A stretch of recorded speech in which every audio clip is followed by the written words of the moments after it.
আসসালামু আলাইকুম রহমতুল্লাহি ওবরকাতুহু। সম্মানিত দর্শক, বিশ্বকাপ অর্থাৎ ফুটবলের যে বিশ্বকাপ খেলা হয়ে গেল আমেরিকাতে, সেই বিশ্বকাপের যে পর্বগুলো, সেই পর্বগুলো নিয়ে আমাদের বাংলাদেশে যে লঙ্কা কাণ্ডগুলো ঘটে গেছে, এরকম অদ্ভুত ঘটনা পৃথিবীর অন্য কোনো দেশে ঘটেছে কিনা আমি জানি না। এমনি আমাদের দেশে ব্রাজিল ভার্সেস আর্জেন্টিনা, এই দুটো দল নিয়ে যে মাতামাতি হয়, সারা বাংলাদেশে যেভাবে ব্রাজিল এবং আর্জেন্টিনার পতাকা নিয়ে মানুষ উন্মাদনা দেখায়, এবং এই দুই দলের যে সকল তারকা খেলোয়াড় আছেন তাদেরকে যেভাবে আমাদের দেশের মানে মানুষ মাথায় করে নাচে, তাদের জন্য মারামারি করে, তাদের জন্য কাটাকাটি করে, এরকম অদ্ভুত ঘটনা ঘটেনি। এবং আর্জেন্টিনার যারা সাপোর্টার তারা ব্রাজিলকে গালাগালি করবে, ব্রাজিলের যারা সাপোর্টার তারা আর্জেন্টিনাকে গালাগালি করবে। এইবার যখন ব্রাজিল বাদ পড়ে গেল, তখন এক দফা লঙ্কা কাণ্ড ঘটল। তারপর যখন খেলতে খেলতে একেবারে ফাইনাল পর্যায়ে এসে গেল স্পেন ভার্সেস সেই আর্জেন্টিনা। তো এই খেলার রাতে, মানে যেদিন ফাইনাল খেলা হবে সেদিন ঢাকা সহ দেশের অন্যান্য জায়গাতে এই যে বাঙালি, আমাদের যে চারিত্রিক বৈশিষ্ট্য, আমাদের যে অকাল, মানে যে কুমাণ্ড যেটাকে বলা হয়, কুষ্মাণ্ড বলে অনেকে না, তারপর চিন্তার যে যাকে বলা হয় দৈন্যতা, চারিত্রিক অস্থিরতা, এই বিষয়গুলো যেভাবে ফুটে উঠেছে এবার ব্রাজিল এবং মানে আর্জেন্টিনা এবং স্পেনের যে ফাইনাল খেলা, সেই খেলাতে এটি ছিল নজিরবিহীন। আমি সাধারণত এই ধরনের খেলা নিয়ে আমার মাতামাতি হয় না। আগে একসময় খুব খেলা দেখতাম, কিন্তু সাম্প্রতিক বেশ কয়েক বছর যাবৎ ব্যস্ততার কারণে হয় না। রাত্রি জেগে খেলা দেখা তো স্বাস্থ্যগত কারণেই সম্ভব হয় না। আবার পরবর্তীতে দিনের বেলাতে প্রচণ্ড ব্যস্ততার কারণে সেই খেলাগুলোর যে আবার রিপ্লে করে দেখব ইউটিউবে বা অন্য কোনো মাধ্যমে, সেটাও হয় না। কিন্তু এই খেলা নিয়ে যে সকল লঙ্কা কাণ্ড ঘটে সেগুলো আমরা আলোচনা করি, আমাদের বয়সী যারা লোকজন বা আমাদের ছেলে যারা সিনিয়র, তারা আলোচনা করি। তো এইরকম খেলার কয়েকটি ফুটেজ, কয়েকটি ঘটনা বেশ কয়েকজন নামকরা রাজনীতিবিদ তারা পাঠিয়েছেন। অনেকের সঙ্গে কথা হয়েছে এবং তার মধ্যে বিশেষ করে উল্লেখযোগ্য যার সঙ্গে আমার এই খেলা নিয়ে বেশি কথাবার্তা হয়েছে, তিনি হলেন সাবেক মন্ত্রী, একসময় ঢাকার কিংবদন্তির ছাত্রনেতা ছিলেন, মুক্তিযুদ্ধের অন্যতম বীর সেনানী কাজী ফিরোজ রশিদ। আপনারা যারা ৭০ দশকের বা ৬০-এর দশকের ছাত্র রাজনীতি সম্পর্কে খোঁজখবর রাখেন, তারা বুঝতে পারবেন যে এই ঢাকা শহরে কাজী ফিরোজ রশিদ কোন পর্যায়ের প্রভাবশালী নেতা ছিলেন। এবং এরশাদের পুরো জামানাতে তিনি অনেক গুরুত্বপূর্ণ মন্ত্রণালয়ের মন্ত্রী ছিলেন এবং বাংলাদেশের রাজনীতি তিনি যেভাবে দেখেছেন সামনে পেছনে, এর বাইরে তিনি রাজনীতির অনেক অন্দরমহলের ঘটনা জানেন। তিনি একেবারে টুঙ্গিপাড়ার মানুষ, সাবেক প্রধানমন্ত্রী শেখ হাসিনা এবং তিনি ক্লাসমেট, একই স্কুলে পড়েছেন।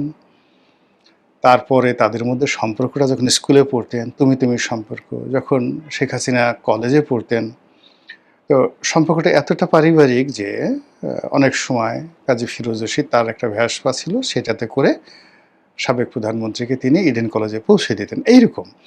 তাহলে বোঝার চেষ্টা করুন, রাজনীতির বিএনপি, আওয়ামী লীগ, জামাত থেকে শুরু করে যা কিছু আছে, এর অভ্যন্তরীণ অনেকগুলো বিষয় কাজী ফিরোজ রশিদ জানেন। তিনি একজন ধনাঢ্য ব্যক্তি, ব্যবসা বাণিজ্য করেন, ওকালতি করেছেন, সব কিছুই জানেন এবং এর মধ্যে খেলাধুলাও দেখেন। আর অনেক আগের থেকে তার পশু পাখি পালার, লালন পালন করার যাকে বলা হয় অভিজ্ঞতা রয়েছে। তো যে কথাটা আমি ফিরোজ ভাইকে কখনো বলিনি, কিন্তু আজকে এই টকশোতে বলি। ফিরোজ ভাই যখন টিএনটি মন্ত্রী, আমি তখন সিদ্ধেশ্বরীতে থাকতাম এরশাদের জামানাতে। নিয়মিত তার বাসায় যেতাম, তখন আমি সাংবাদিক। নিয়মিত তার বাসায় যেতাম। তিনি সেই মন্ত্রীপাড়ায় যে বাসায় থাকতেন, পুরো বাসাতে পাখিতে গিজ গিজ করত। তো যখন এরশাদের পতন অনিবার্য হয়ে গেল, তখন আমার মনের মধ্যে একটা লোভ আসলো যে আমি সেই কাজী ফিরোজ রশিদের বাসায় গিয়ে তার পাখিগুলো লুট করব। অন্তত 10-12টা পাখি আমি সেখান থেকে নিয়ে যাব। এবং অবাক করার ব্যাপার হলো যে আমার বাসা থেকে ফিরোজ রশিদ সাহেবের বাসা খুব কাছাকাছি ছিল, আমি সিদ্ধেশ্বরীতে থাকতাম। তো যেদিন এরশাদের পতন হলো, সেদিন আমি গেলাম। গিয়ে দেখি পুরো বাসা খালি, ফিরোজ ভাইও নাই, তার একটা পাখিও নাই। এবং আমি এত অবাক হলাম, সারপ্রাইজ হলাম যে ফিরোজ ভাই টের পেল কী করে আর পাখিগুলো সে নিয়ে গেল কী করে। এই কথাগুলো ওনাকে আমার কখনো বলা হয়নি। উনি এই খেলা নিয়ে আমাকে টেলিফোন করলেন যে, রনি শুনছো নাকি, দেখছো আজকের ঘটনা, বলে বয়স্ক মানুষ অনেকক্ষণ হাসলেন এবং ওনার কতগুলো ভিডিও পাঠালেন। এবং তার হাসির যে কারণ, সে কারণ হলো কয়েকটি মেয়ে তারা মেসির জন্য কাঁদছেন, কান্নাকাটি করছে, বয়স অল্প, যে মেসি আর জীবনে খেলতে পারবে না, এরকম ঘটনা কি হলো। আর সেই মেয়ের কান্না দেখে মেয়ের মাও কান্নাকাটি করছে। এরপরে ঢাকার কয়েকটি অভিজাত ক্লাব, বিশেষ করে ক্লাবগুলোর নাম বলবো না, সেই ক্লাবে জায়ান্ট স্ক্রিনে খেলা দেখার জন্য আয়োজন করেছে। ঢাকার সেই যারা ক্লাব কালচার যারা মেনটেন করেন, তারা সদল বলে সেখানে খেলা দেখতে গেছেন। খেলা শুরুর আগে আচ্ছা মতো খাওয়া দাওয়া করেছেন এবং আচ্ছা মতো মদ খেয়ে ঘুমিয়ে থেকেছেন। এবং খেলাধুলা কে জিতলো কে হারলো কেউ তারা টের পাননি।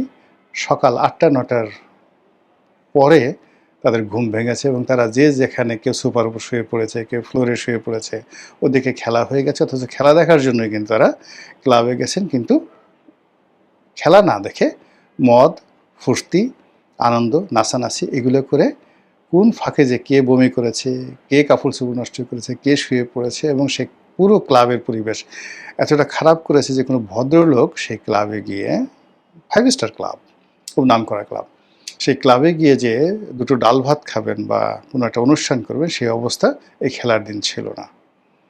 এবারে ঢাকা বিশ্ববিদ্যালয়ে কী ঘটেছে আপনারা জানেন। ঢাকা বিশ্ববিদ্যালয়ে যে ঘটনা ঘটেছে সেটা হলো, এই জায়ান্ট স্ক্রিনে খেলা দেখার জন্য বিশ্ববিদ্যালয়ের বাইরে যারা লোকজন, তারা বিশ্ববিদ্যালয়ে ঢোকার চেষ্টা করেছে। আর বিশ্ববিদ্যালয়ের একদল যারা শিক্ষার্থী, তারা তাদেরকে ঢুকতে দেবে না। এটি নিয়ে দুই পক্ষ মারামারি, ধাক্কাধাক্কি, এবং দেখা গেল যে এই ব্যারিকেড, ঢাকা বিশ্ববিদ্যালয়ের যে ব্যারিকেড, সেটা ভেঙে যারা জায়ান্ট স্ক্রিনে খেলা দেখবে ক্যাম্পাসে দাঁড়িয়ে, তারা ঢুকে গেল সদল বলে ঢাকা বিশ্ববিদ্যালয়ে। এটাও অতীতে কখনো ঘটেনি। সবচেয়ে বেশি ঘটনা ঘটেছে পুরনো ঢাকাতে, বংশালে, নবাবপুরে, গুলিস্তানে, এবং এখানে বেশ কয়েক দফা মারামারি হয়েছে। তো মারামারির মধ্যে সবচেয়ে উল্লেখযোগ্য মারামারি যেটি হলো যে স্পেনের পক্ষের যারা খেলোয়াড়, তারাও জয়লাভ করবে এজন্য বেশ কয়েকটি গরু জবাই করে তারা যাকে বলা হয় তেহারি রান্না করে বসে আছে। আর প্রতিপক্ষ আর্জেন্টিনা যারা আছে, তারাও এইভাবে তেহারি রান্না করে ড্যাগের পর ড্যাগ তারা বসে আছে। পরবর্তীতে যখন এক পক্ষ জিতলো, অন্য পক্ষ হারলো, তখন ওই পরাজিত পক্ষ বা বিজয়ী পক্ষ একে অপরের উপর হামলা করলো। কেউ খেতে পারলো না, সবার খাবার দাবার নষ্ট করে ফেললো এবং ভীষণ রকম মারামারি, এমন মারামারি করলো যে তার পরের দিন যে ওই যে এলাকায় মারামারি হয়েছে সেই এলাকার সমস্ত দোকানপাট বন্ধ।